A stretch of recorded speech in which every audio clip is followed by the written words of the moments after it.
قديم الزمان وما يخلى الكلام إلا بذكر النبي عليه أفضل الصلاة والسلام.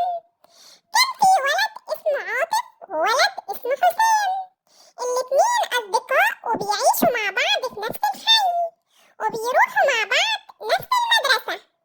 وكانت المدرسة بتاعتهم هتعرض مسرحية، وكانوا هما الاتنين هيشتركوا في التمثيل. وبدأوا هما الاتنين يتدربوا على الحوار في بيت عاطف، ومامة عاطف قعدت تساعدهم. ودخل عليهم والد عاطف وقال لهم ايه الدور اللي كل واحد منكم هيأديه. والد عاطف قال له انت هتلبس ايه يا عاطف؟ عاطف قال له المسرحية عن قصة شكسبير، وعشان كده لازم نلبس عباءات طويلة ولازم نختار الهدوم بنفسنا زي ما قالت لنا المدرسة نانسي. وبعدين رجع حسام لبيته، وبالليل عاطف أخد صندوق من باباه وكان مليان هدوم كتيرة. عاطف كان فرحان جدا ومتحمس، وقال لمامته بابا جاب الهدوم ديت منين؟ مامته قالت له وهي بتقرأ رسالة بابا اشتراها من السوق.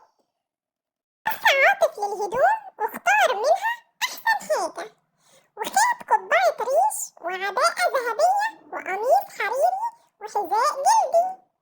وحط عاطف القبعة على راسه وحس إن هو كبير في السن وحس بأهميته. وبعدين ساب عاطف بقية الهدوم الأقل جودة عشان حسام. مامته قالت له يا ابني انت اخترت الهدوم الكويسة، هتسيب الهدوم الرخيصة واللي مش كويسة لصاحبك حسام؟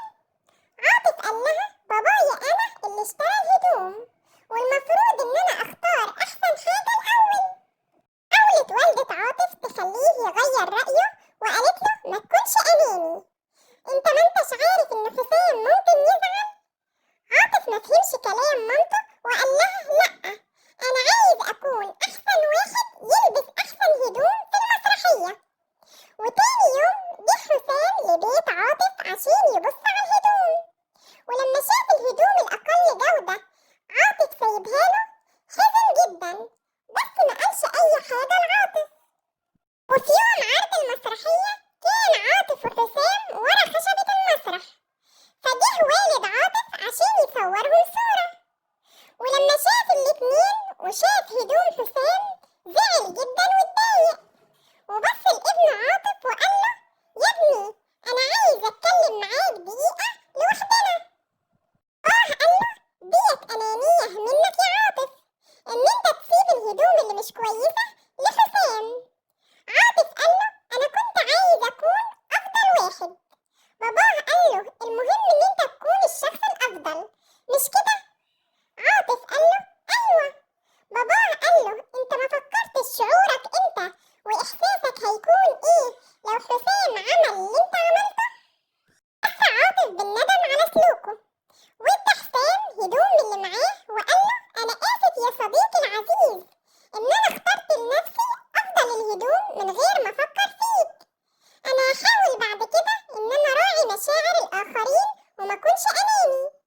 وبدأت المسرحية وقعد والد عاطف ووالدته يتفرجوا وهم مبسوطين جدا. ولما انتهت المسرحية بدأ والد عاطف ووالدته يسقفوا وهم مبسوطين جدا. وعاطف كانت حالته المعنوية مرتفعة جدا لأنه عامل حسام كصديق مخلص وغير أناني. قامت عاطف قالت له أحسنت يا ابني، أدائك كان جميل جدا. وعاطف قال لباباه أنا آسف يا بابا